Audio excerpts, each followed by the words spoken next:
Hello guys, good morning guys.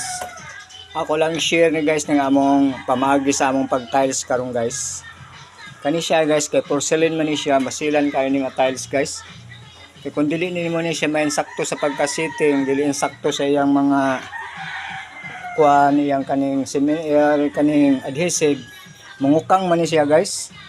Now, ano among procedure guys? Butangan na mo minasa, anaon dayon. Kailangan siya guys malibil gini siya ang kuan para walay kung tawag sa kuan pa walay hungaw. Ano among procedure guys? Amo ni siyang ani dayon kaning tiles nga wala pa adhesive amo siya sa una i-testing anaon lang sa dudok-dukon lang sa kamot.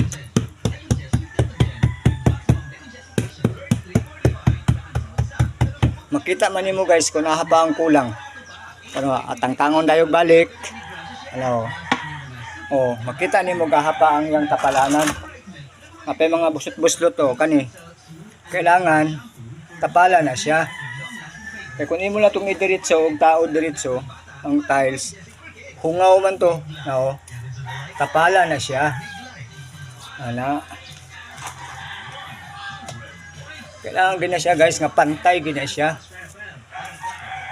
Pantay gina siya, walay mga para dili magkahalo ang ilalom. Kana mga iyang mga busot-buslot, tapala nimo na.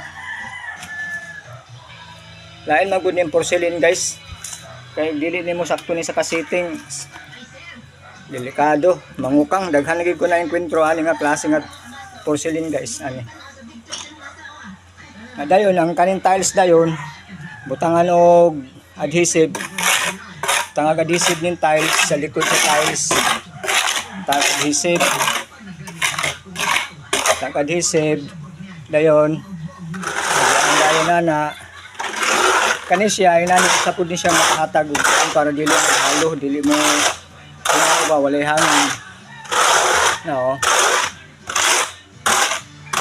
Muna siya guys. Tapos kari ako pag hindi siyang balikan. Aning wala pa adhesive na tiles oh.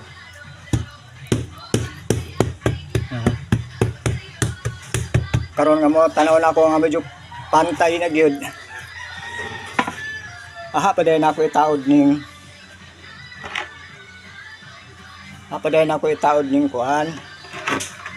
Nanay adhesive.